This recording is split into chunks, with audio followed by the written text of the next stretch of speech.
Madam Chandrika Kumaratunga, distinguished friends and colleagues, I cannot tell you how deeply overwhelmed I am by this occasion. I feel humbled that I've been asked to speak on as momentous an occasion as this, because what we are in a sense remembering today is not just an historical event. I mean, I think what characterizes Vijaya Kumaratunga's life history is that, like all great men who sort of touch people's hearts, he was an event, an historical event. But he's also become part of a sort of memory, perhaps to suppress memory. But he's also become, in a sense, a metaphor, much larger than, as it were, the historical events that he participated in. I feel humbled because of the school we are speaking in, a very distinguished, as it were, institution in Sri Lanka. But above all else, and I think I want to begin with this point, humbled by just the enormity of what Vijaya Kumaratunga's life and death reminds us about. I think we can't even begin to imagine the courage and grace that is required to, as it were, cope with the kind of loss that his untimely death must have represented, not just for his family, but for, as it were, millions of his fans, political followers, and so forth. And what I propose to do in the next few minutes is perhaps ask a question which I gather from the quotations that we saw on the screen before I began speaking. He wrestled with all his life. I think anybody reflecting on Vijaya Kumaratunga's life and death cannot but help ask this question. Why was this person who enacted so many screenplays, who brought so many stories to life, who gave so many songs and utterance, why was he unable to complete his own story, sing his own song to his fullest, bring his own screenplay, as it were, to the conclusion that he desired? Right? And then if you ask this question, you cannot help further asking a question. Why is it that so many in South Asia, as it were, suffer the same fate? What was remarkable about the quotation that was put up there, where he talks about the fact that when a road is built, we forget the workers. Right? We do not recognize whose pain and suffering has gone into building that road. We are all too eager to sit in our comfortable cars and, as it were, drive on it. But in that very simple quotation, I think he seems to have grasped what I would submit is, I think, a fundamental challenge confronting all citizens of South Asia. Right? And the fundamental challenge was something that I think his family, I think all his followers and fans have, in a sense, had to viscerally experience. And it can be described in one sentence. Why is there such a conspiracy of silence around suffering in South Asia? Right? States want to, as it were, encourage that conspiracy of silence because any mention of suffering of any kind seems to put a question mark on their legitimacy. But we as citizens as well also in some ways participate in that conspiracy. Because we say, look, we want to drop this veil of silence because we want to move on. Right? Right? Let the past be the past. Whether it's the suffering of a laborer, whether it's the, in a sense, the death of somebody in conflict, whether it's the injustice somebody has experienced. We also contribute, as it were, to that conspiracy in our eagerness to move on. A very understandable eagerness to move on.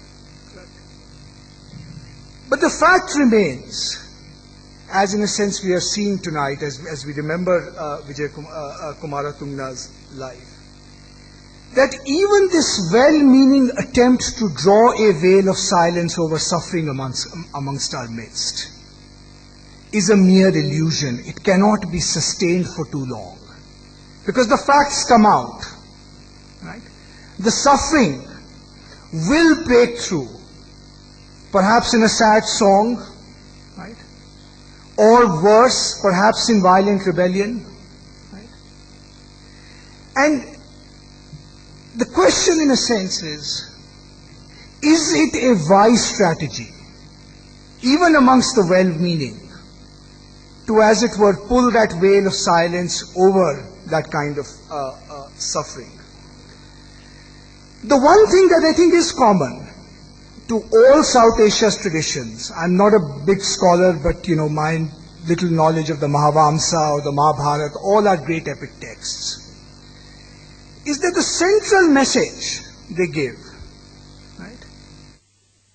Everything we do leaves a trace on this world, and that trace cannot be erased. That makes the world that we inhabit, that makes us who we are. Right? And if we don't confront what we do, every single act thoughtfully, right, it will come back to haunt us in some way or the other. I think somewhere in the songs and the quotations that you see from kind of Vijaya Kumaratunga's life is that exhortation to thoughtfulness. We can all disagree about many things, right? But when you have a kind of cultural inheritance, I think it's common to sort of South Asia in many ways, whose core teaching is you cannot erase the effects of your action. You cannot run away from them. You cannot throw a veil of silence over them. Right? I think it is incumbent upon us sort of to ask this question, or at least confront our own demons, not so that we are stuck in the past, but so that we can be liberated to lead much more thoughtful lives as citizens. Now, my own view is that I think South Asia is at the cusp of a very exciting revolution. I think it's a revolution that Vijaya Kumaratunga would have loved, right, had he lived. I think it's a momentum of history that he would have liked to see. But the success of this revolution depends upon whether we as actually citizens recognize that this revolution is taking place. Whether our political elites, and I'm talking loosely of South Asia, obviously there are differences between Pakistan, India, Sri Lanka, Bangladesh, but I think there are some, as it were, common features. Right? Whether our political elites recognize what is this demand bubbling from below, and can they, as it were, respond to that demand. Now, in this brief lecture, of course, professors love to talk a lot, but I assure you I won't keep you long. In this brief lecture, I just want to mention 3 facets of this revolution and submit to you that if we thoughtfully understand the logic of these 3 facets, we can perhaps overcome the kinds of traps that we've been mired in. South Asia is always described as the perpetually underachieving region of the world, right? How can we overcome that sense of underachievement? Right? And the 3 facets that I want to touch upon are this. I will make 2 or 3 points about governance. I will make a couple of points about the nature of our politics, and then a couple of points about understanding South Asia's and a couple of points about South Asia's place in the emerging global order. And I think these are 3 intimately connected. I think most of you would agree that across South Asia, there is a general discourse where we all say there is a governance crisis of some kind or the other. Right? It manifests itself in many different forms, sometimes conflict, sometimes political paralysis, right? sometimes, as it were, the breakdown of institutions. Right? What is the root source of this crisis? Okay. Now, the first source of this crisis, in my limited understanding of history, is that all South Asian states, despite all their differences, and I don't want to minimize those differences, politics always has a local color, but all our states inherited a certain architecture of governance. And that architecture of governance is no longer adequate for the demands of the modern world. Very briefly put, that architecture of governance had 4 elements. Okay? The first element was what you might call vertical accountability. So how do we hold people accountable in our systems? You hold them accountable only by, as it were, holding them accountable to their boss. Bureaucrats to ministers, ministers to cabinet, cabinet to prime minister, something like that. Right? Yeah. If we want change, if we want somebody punished, we have to appeal to somebody above them, right, to take action. So the principle of vertical accountability. The second principle that bedeviled all our states was the principle of relative secrecy. Right? Decisions were taken in a relatively opaque manner, and there is across the world this kind of this right to information revolution, which is pressurizing governments to make their own workings more transparent. But when I mean information, I don't just mean secrets, file notings, what did what minister say about what subject. That's a relatively easy problem. You can actually fix that by a good right to information law. But I also mean information in a deeper sense. Our states acquired power over us as citizens because they had the knowledge advantage over us. Right? They are the ones who gave the measure of what society was going to be like. Right? State is the one that gives you statistics, how many people are poor, how many people are educated, so forth. The state was the producer of a certain form of knowledge. Well, what's happened in the last 20, 25 years? Civil society's capacity to generate knowledge now far exceeds that of the state. Right? If the state wants to suppress a fact, civil society somewhere or the other, media, NGOs, something, will uncover them. 20 years ago in India, if the state did not tell you that your air was polluted or your water was poisoned with arsenic, you didn't know. Now, some NGO or civil society will tell you. If the state didn't tell you that your kids were actually not learning anything in school, some NGO will do their own measurement test and tell you. So we are in the midst of a great revolution where instead of states taking a society's measure, societies are beginning to find their own measure. Right? And they're not liking what they're seeing. Okay? So relative secrecy was the second principle, this asymmetry of information between state and civil society. The third principle, which is again common to all our states with some variation, was we had relatively centralized systems. We've never ever quite implemented the subsidiarity principle, which talks about what function should be performed at what level of the state quite appropriately.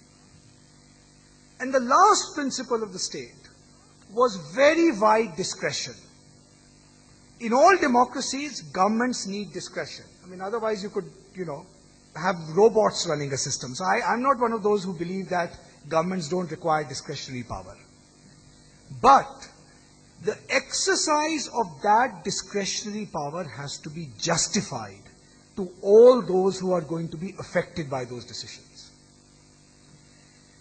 Now, the one revolution that we are witnessing in South Asia is that any state that wants to govern on these 4 old principles is going to find it difficult to govern for very long. Right? And notice, these principles are mutually reinforcing, right? Centralization, secrecy, and vertical accountability all go together.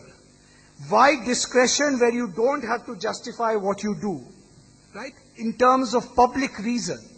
And public reason has a specific meaning. Will that decision be justified to all those who are affected by it?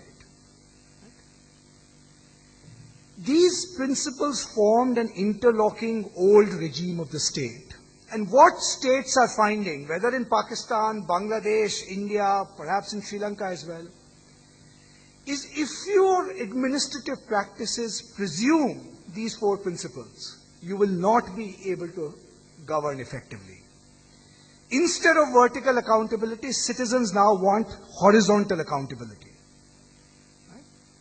They are directly participating, demanding accountability for services. As we saw in Delhi, just literally overnight, a social media movement has led to change in laws. So instead of horizontal, we want vertical accountability. Instead of secrecy, we want not just transparency, as it's narrowly understood, right? But we also want government to take into account all this information that civil society is generating. Government cannot sort of bury its head in the sand and say this information doesn't exist. Instead of centralization, we want more participatory governance. You cannot have participatory societies without participatory governance. And when discretion is exercised, when government takes a decision, it has to justify it to the satisfaction of those who are affected by it. Any state which now doesn't understand that, that old game is up, and believe me, states are trying to govern by that old game, of old habits die hard, are going to find it very difficult to govern without conflict and without violence. And I think if our political establishments, our civil society leaders, our religious leaders, if they understood that there is a new order in the making from below, I think they would respond to it a bit more intelligently rather than going for suppression. So that's on the state. On politics, I'll just mention two things which I think are particularly important, again part of this revolution. Now, being a politician, I think, is the hardest job in the world. I mean, for all our criticisms of politicians and so forth, it's an extraordinarily difficult job, catering to demands of constituents, so on and so forth. But the single biggest challenge a politician has to face is the following. Right? Politicians derive their legitimacy from the people. They are a kind of social glue. They are what keeps societies together. Right? How do politicians know what the people want? What is this thing called public opinion that politicians are supposedly responding to?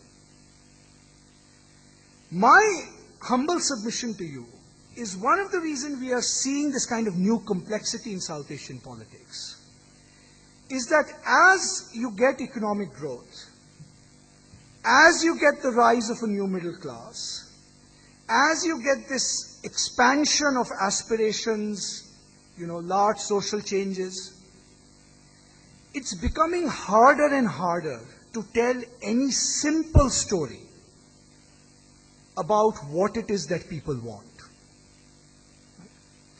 Often the story we get about what is public opinion is a semi-manufactured story.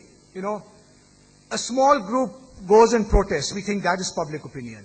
Maybe it's not. Maybe it's just a small group organizing. Media gets up and says, this is public opinion. We all say that is public opinion. And the peculiar quality of public opinion is that public opinion is self-fulfilling. If everybody thinks that is public opinion, it actually becomes public opinion. Right? So it's a really big challenge for us as societies. How do we articulate public opinion in a way in which actually reflects the true character of the conversations that we are having? Right? And that is important because otherwise public opinion will be hijacked. It will be hijacked by a demagogic politician. It will be hijacked by small groups.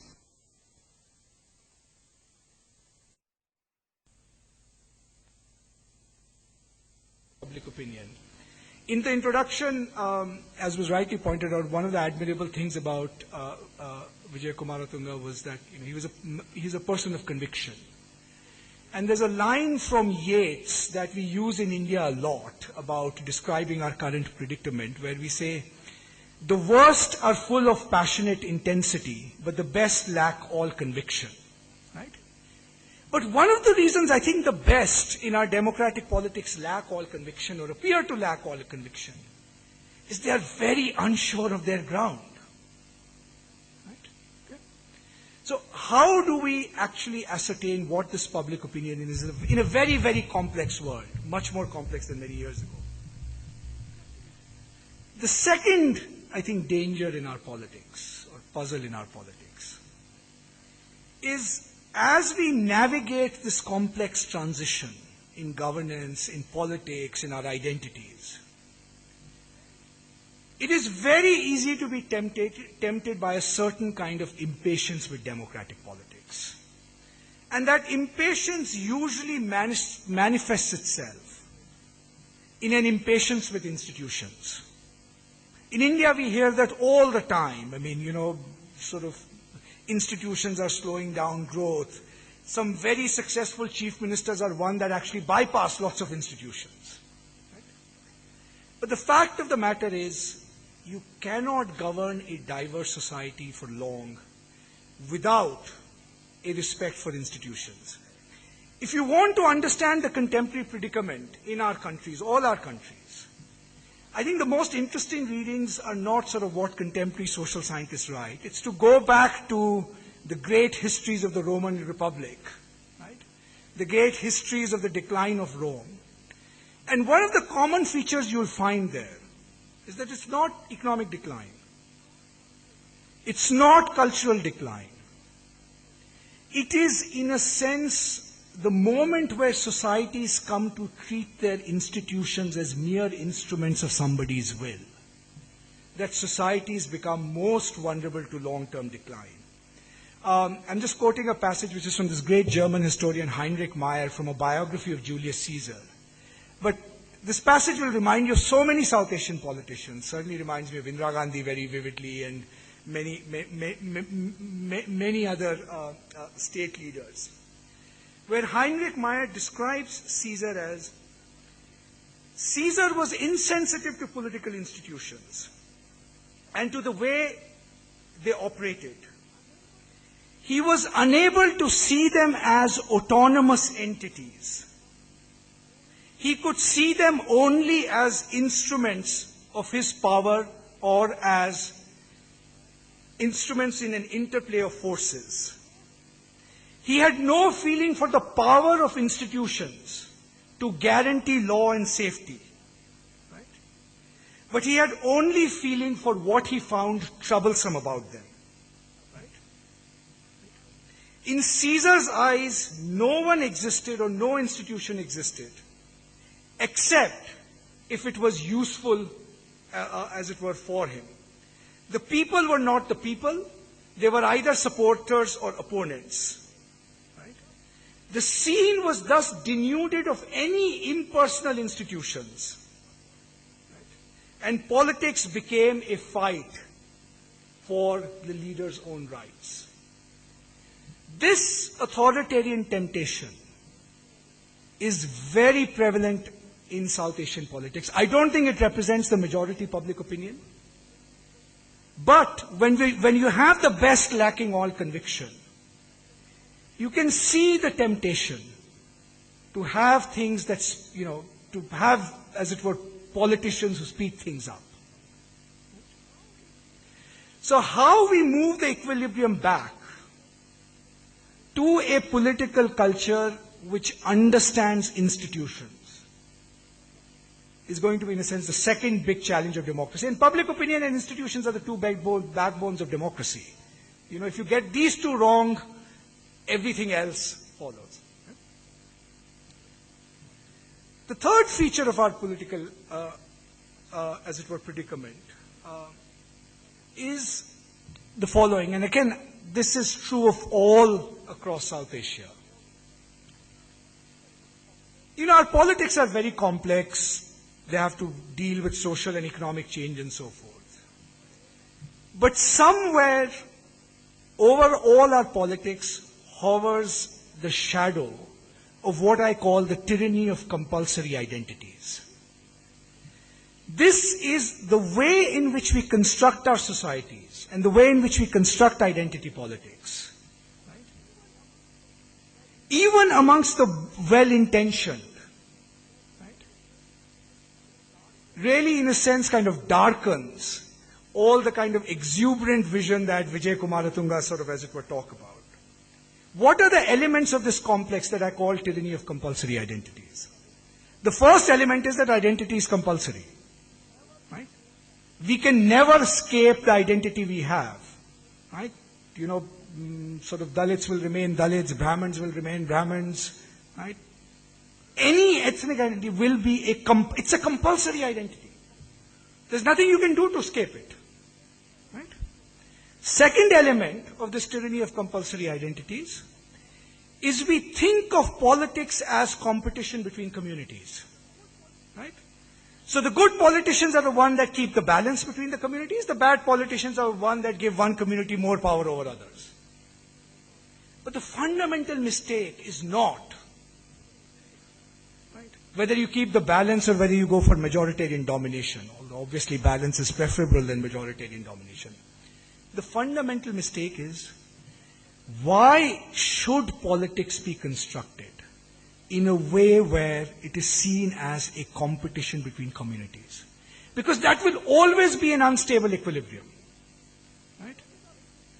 And so we've ended up with this paradox where every community in South Asia, literally every, there isn't a single one that violates this rule, feels itself it's a victim. Right? Majority communities in India feel they are victims. Right? Every community feels that their identity is constantly under assault and being threatened by something. How did we produce this psychological syndrome? Right?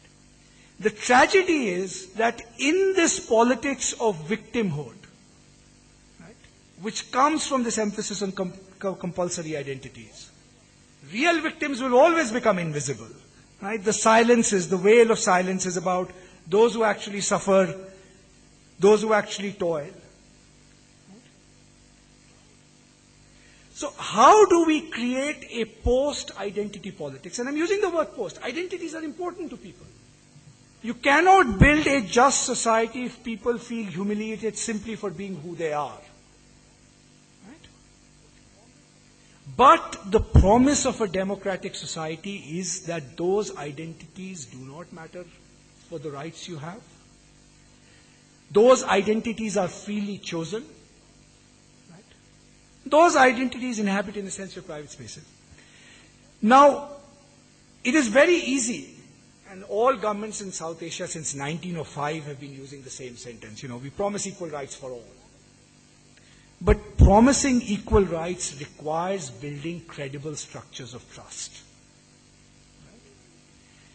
The only way you can do that is through institutions. That's one of the reasons why institutions matter. Right? They are a kind of artificial form of trust. I don't have to trust you, but I can trust the law. Right? I don't have to trust you, but I know that the structure of electoral politics is such that my interests will be safeguarded.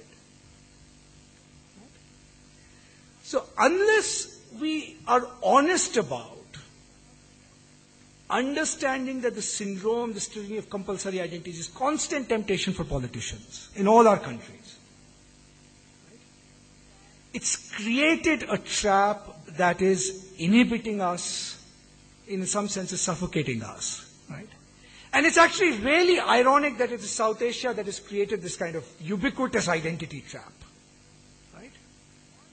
Because again, the one common element of our shared legacy is the self is always larger than who you are.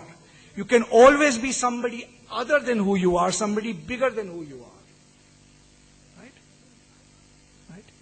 I mean, I can't think of any philosophical culture that has so sort of in a textured way made the boundaries of the self so permeable, in fact, almost made it non-existent in some ways, right? That civilization should now be trapped in narrow narcissism is, it's completely inexplicable, right? So we have to get over it. The last and final set of issues, and I'll just end with this very briefly, is I think we also have to come to terms with South Asia's place in the world. We are all products of anti-colonial movements, and the one legacy that those anti-colonial movements have still left with us, or perhaps we have renewed them combined with this focus on identity politics, is by and large we still see the outside world as a threat rather than as an opportunity.